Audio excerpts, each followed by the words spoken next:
জুলাই গণঅভ্যুত্থানে নিহত শিক্ষার্থী আবু সাঈদ হত্যার ঘটনায় দায়ের হওয়া মানবতাবিরোধী অপরাধের মামলায় দ্বিতীয় দিনে সাক্ষ্য গ্রহণ আজ। পাশাপাশি ৫ আগস্ট রাজধানীর চানখারপুলে ৬ জনকে হত্যার ঘটনায় মানবতাবিরোধী অপরাধের মামলায় ডিএমপির সাবেক কমিশনার হাবিবুর রহমান সহ ৮ জনের বিরুদ্ধে পঞ্চম দিনের সাক্ষ্য গ্রহণও হবে আজ।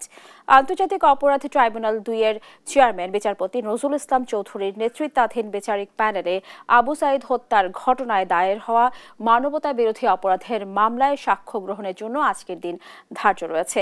এর আগে ২৮ আগস্ট জুলাই আন্দোলনের প্রথম শহীদ আবু সাঈদের বাবা মকবুল হোসেনের জবানবন্দির মধ্য দিয়ে শুরু হয় এই মামলার সাক্ষ্য গ্রহণ। আর চানখারপুলে ৬ জনকে হত্যার ঘটনায় মানবতাবিরোধী অপরাধের মামলায় প্রসিকিউশনের আবেদনের প্রেক্ষিতে গেল বৃহস্পতিবার বিচারপতি মোহাম্মদ গোলাম মর্তুজা মজুমদারের নেতৃত্বাধীন আন্তর্জাতিক অপরাধ ট্রাইব্যুনাল ১ পঞ্চম দিনের সাক্ষ্য গ্রহণের জন্য আজকের দিন ধার্য করে।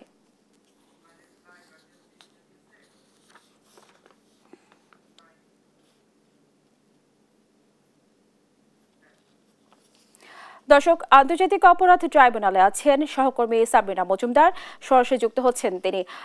সাবরিনা, আপনি আমাদের জানাবেন মামলা সাক্ষ্য গ্রহণ সম্পর্কে কি জানতে পেরেছেন বা কখন শুরু হবে এই সাক্ষ্য গ্রহণ?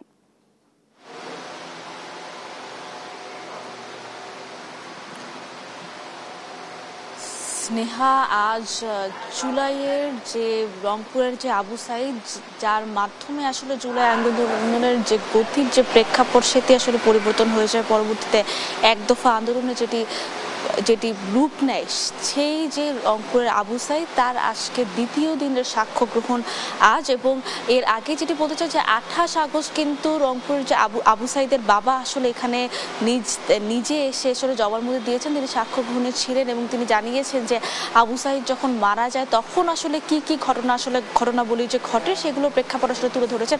এবং তিনি বলেছেন যে তার আসলে ইচ্ছা ছিল যে তার ছেলেকে আসলে চাকরি করতে দেখবেন তিনি, কিন্তু যেহেতু এই আশাটি পূরণ হয়নি, তিনি পরবর্তীতে জানায় যে আমার এখন একটি আশা যে আমি আমার ছেলে হত্যার আসলে বিচার দেখতে চাই।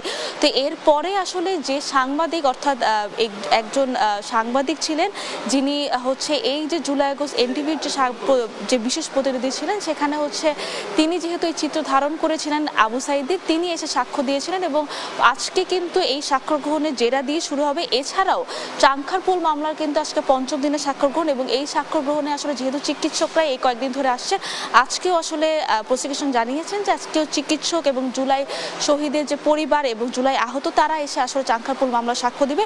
এবং আরও যদি বলতে চাই যে এছাড়াও বিভিন্ন কিছু মামলায় কিন্তু আজকে মোট ১৫ জনকে আন্তর্জাতিক অপরাধ ট্রাইব্যুনালে হাজির করা হবে। তো এখন পর্যন্ত দুটি মামলার কোনো মামলারই আসলে সাক্ষ্য গ্রহণ শুরু হয়নি। যখন সাক্ষ্য গ্রহণ শুরু হবে তখন আসলে কি নতুন তথ্য বা কি প্রেক্ষাপট আসলে উঠে আসে এই সাক্ষ্য গ্রহণের মধ্য দিয়ে, সেটি আসলে আমি আপনার মাধ্যমে দর্শকদের জানতে পারবো। তো এখন পর্যন্ত এই ছিল সর্বশেষ খবর আন্তর্জাতিক অপরাধ ট্রাইব্যুনাল থেকে। স্নেহা।